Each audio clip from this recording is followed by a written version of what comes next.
All right, boils and ghouls, late night talk. Longlegs is finally here. Now, this movie's been getting a lot of hype, and as usual, I've been able to stay away from it for the most part. I didn't see the trailer because I don't watch them, and all I knew about this film going into it was that it stars Maika Monroe, who I really love from It Follows and The Guest, the legendary Nicolas Cage, Alicia Witt from Urban Legend and Twin Peaks The Return. I don't think she's a great actress, but she does a great job in this movie, so kind of turned me around from how I feel about her in like Urban Legend is what I think of like instantly when I hear Alicia Witt. Everybody does a phenomenal job in this movie, but I mean Nicolas Cage his performance in this movie. We'll get there. But for those who haven't seen it yet, brief synopsis. Maika Monroe plays Lee Harker, who is an FBI agent, who is shown to have a little bit of clairvoyance in a way, or really a high instinct, that she's able to just know things and feel things that normal people wouldn't, which leads her to tracking down somebody early in the movie. And she's put on the case of Longlegs, played by Nicolas Cage, who is a killer who somehow makes families, the father usually, kill the wife and kids, kill the whole family and himself. But Longlegs is able to get these families to do this over decades. So Lee gets put on the Longlegs case, and that's pretty much all you have to know before you see this film. Now, this is directed by Osgood Perkins, or Oz Perkins, the son of, I almost said Norman Bates, Anthony Perkins, Norman Bates from the Psycho movies, and he is an excellent director that I didn't see any of his movies until a lot more recently, within the last year and a half, 2 years or so. I remember seeing Gretel and Hansel when it came out, or around when it came out, but I didn't see The Black Coat's Daughter until, like maybe 2 years ago or less. I don't know why it's going gray now and then. I started this review like 3 or 4 times, but for various reasons, it's taken a while for it to reach this point, but it is very annoying, so my apologies. And his other horror film, I Am the Pretty Thing That Lives in the House, on Netflix, I still have to see that, but I will definitely be watching that shortly because, first off, I thought Longlegs was absolutely excellent. So much to the point that I've been flip-flopping now in my mind leading up to recording this, whether or not it's topped Late Night with the Devil for my favorite horror film of the year.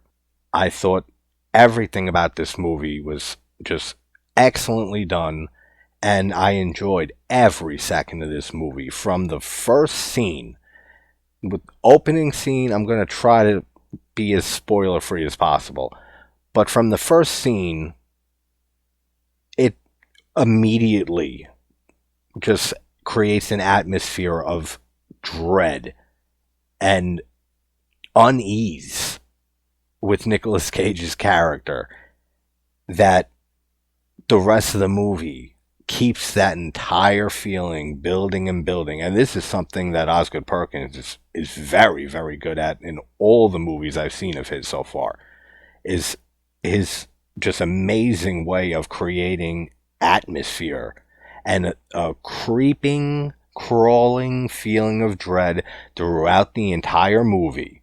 And that's exactly what we get here with Longlegs. Now, I will say, though, I think this film, despite all the praise that it's already getting, I think it's still going to be kind of divisive. And I don't want to say, like, casual horror fans or anything like that, but, like, anyone that watches a lot of mainstream horror movies and they're expecting this to have a lot of in-your-face horror throughout it and jump scares and stuff like that, you might be disappointed. This is a very deliberate, slow burning film that just keeps that eerie, uneasy feeling of dread and mystery building throughout the entire film. And yeah, there are parts that, that really up the ante at times, but it's very deliberately paced, and it's very much like Osgood Perkins' other films. Also, this movie is obviously getting a lot of comparisons to Silence of the Lambs, which I get it.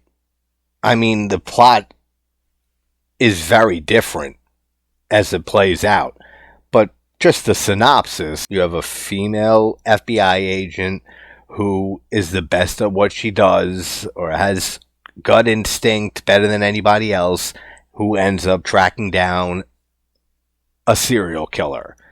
Yeah, Silence of the Lambs comes to mind. This is a serial killer procedural, basically. And David Fincher immediately came to mind within the first 10 minutes of watching this film. Like Seven and Zodiac. Very much in the vein of those type of movies. In a good way, though, like in an excellent way, that it reminded me of those films. This film has its own identity, its own story, because I've heard comparisons to those movies also, and you can definitely see it. But yeah, all the performances are great in this movie. Maika Monroe really surprised me. Not that I never thought she was a great actress. I really love her.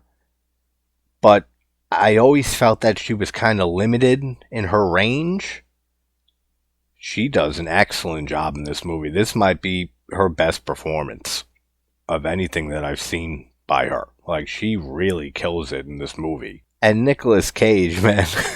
I mean, Jesus. There are a few different categories when it comes to Nicolas Cage performances for me. There's just the straight great ones. Then there's the ones that are great, but batshit crazy Nicolas Cage. And then there's the bad ones from Nicolas Cage, which most of the time are just as batshit insane, just not in a good way. Think the Wicker Man remake. That's an example of that. This performance from him, this might be one of his best performances, honestly. And he's not in this film for as long as you would think. He's in it a decent amount, but I don't want to give too much away. The way he's shot and certain camera tricks in this movie so that you don't see him fully for a lot of this movie, that's what I mean by that. You don't see him directly head on for a long period, throughout this film. But every time he's there, you just have the hairs on your neck stand up. He just got into this role so well that he's terrifying. Terrifying and batshit Nicolas Cage at the same time.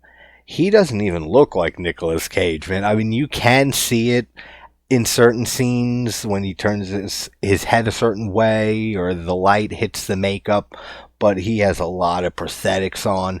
It doesn't even look like Nicolas Cage half the time, which made it even more effective and creepy because it really doesn't look like him. But there's not much else I have to say about this in a spoiler-free review. Like, I want to deep dive the shit out of this movie, but I'm going to wait until it's not brand new to do that. But the directing is excellent. The story is excellent. The acting is excellent. The atmosphere throughout this whole film is excellent. Again, just Nicolas Cage's performance is so creepy. It's so effective. This is the creepiest horror film I've seen in a while. Like, that actually was creeping me out. Just when Longlegs is on screen, and also when you just feel his presence all the time. throughout this film, even when he's not on screen. There's really some unsettling scenes in this movie. Everything. The movie's beautiful cinematography wise, the way it looks, the score is great. Everything about this movie just hit for me 100%. And the fact that I avoided all the hype for this movie and went in completely blind with no expectations at all, that was perfect. That was the best way to watch this movie. But that's Longlegs. Absolutely check it out as soon as you can. If all that sounds good, and especially if you like David Fincher's movies like Seven and those type of crime procedural thrillers, but there is horror in this movie. There is some visual imagery that will stick with you for quite a bit, just from how creepy it is. And I'm purposely being vague of a lot of other stuff that's in this film. So there's definitely twists and turns throughout this whole movie that'll keep you guessing and wondering and theorizing even after the movie ends. And one last thing, the sound design is exceptional in this movie. The sound design is so good, and that's another thing that adds to the atmosphere and adds to the creepiness and adds to the unease that you feel watching this movie. But like I said, this is not going to work for everybody. This is going to be a divisive film. Not too divisive, but divisive enough that people are not going to like this, or they're going to have thought it was something else and not be happy with what we got here. But I am so happy after watching this movie. Alright, everybody, so 30 Days a Night will be the next movie, most likely tomorrow. So hope everyone's having a good morning, afternoon, or night, and I will talk to you all soon. Take care, guys.